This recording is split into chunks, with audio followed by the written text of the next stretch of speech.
pasyon kong ito'y sadyang natatay. Isang balagtasa kakaibang uri dito sa Kapitolyo ngayon mangyayari. It will be the first time in our history two people will debate with rising poetry, and the main objective for each of us to see the power of language and civic unity. Kung kaya paksa na pag-uusapan ay matagal na rin pinagtatalunan. Aling wika ba ang dapat pahalagahan? O may ba o kinadisnan? I'm Johnny Manuel R. Javier, designated as judge. I'm tasked to supervise and later to decide. And since I wish not to prolong your agony, listen and contemplate debate with poetry. Gladys Antayaw ang aking pangalan, tagapagtanggol ko na uling ang minsan.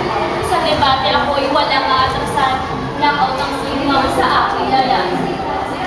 I'm meeting classes, a second-year student, making statements to prove that English is the best.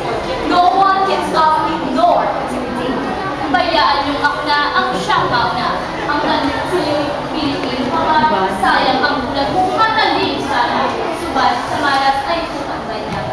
Sapagkat ikay isang Pilipino, di sana ngayon ikay kapatid. Di tulad ngayong dala mong anino ay asa at diwang makakalitan.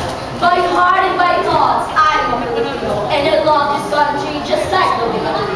But nationalism is not language alone. We should be practical for our life to go on. As we enter the stage of globalization, English will be our tool for communication.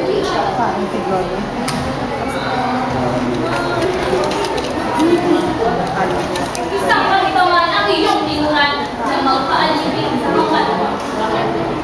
Mismong di ka natin ay pinalilimutan kung lahat ng Pinoy ang tunang ay ganyan, mas lalong kawawa itong ating bayan. Ang hindi mamahal sa kanyang salita, dapat na isa sa kanyang salita. Kung Pilipino ka sa isip ng gawa, patunayan mo rin maging salita.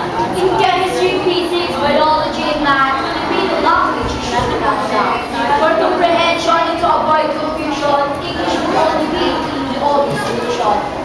Modern technologies are printed in English translation to take time for us to accomplish. But if indeed you like this country prosper, educators should try to teach English better.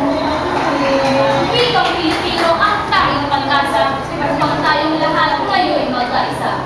Makamtan ng bansa tunay na paglaya at di sa dayuhay palagi tumasa. Yang kawatak-watak tayong Pilipino, Ingles ang ginamit at siyang instrumento. Ang diwang ko naglalatunin ng dayuhan, inaanin natin ngayon kahirapan.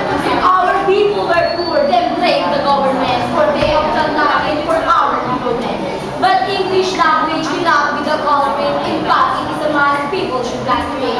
Our avenue to progress is the English language.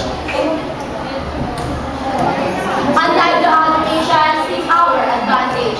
Fluency in English of our migrant workers is fully appreciated by foreign employers. Balugtog na naman ang iyong patuliran na magpaalipin sa mga gayon.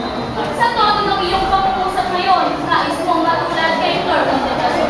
Aanin ang Ingles kung ikay alipin at sa araw-araw ay may among susulit. Pagka-Pilipino'y huwag mong pababain, langit kayong anggi ay kamag natin. I am not downgrading the race where I belong. You can just understand what I've said all along. No country will move on with the tide of progress. Master of English should really be straight. Eh di tulad natin na yung kasunod, nais ay umiyaw sa halip na tumawa.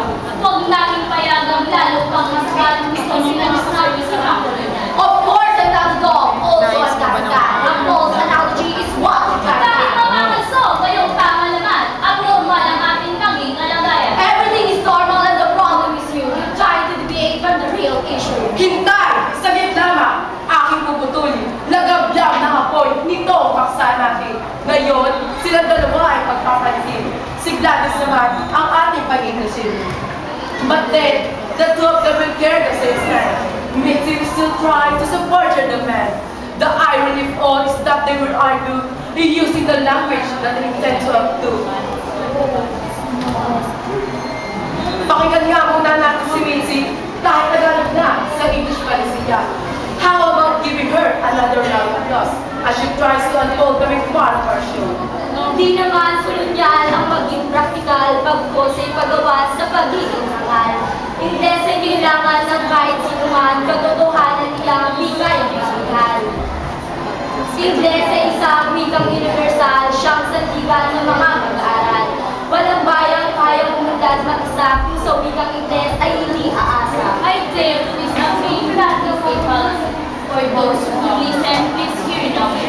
The Japanese focus with its economy, using their native language and cheap prosperity. And then we have China, Thailand, and Malaysia, using their native tongue, they dominate. We Filipinos should appreciate our role to liberate ourselves from enemy aversion. Aminin na kasi na sadyang lagunan ang lahat sa mundo, Ingles ang kailangan. Kahit sa internet, sining at musika sa wikang Ingles ay walang higit pang nakita. But then I must admit, we need not to forget, yes, we should also use the language we know best. Kung ang wikang Ingles ay pag-aaralan, wikang kinagsalan ay ikaw. Narinig niyo naman ang huling tinungan. Wikang Pilipino'y huwag kalilimutan. Itaguyod lagi ang sariling hati. Pag-ibig sa bayan, laging pantagin. Thus, we should be master of our language first. At the same time, we should practice more of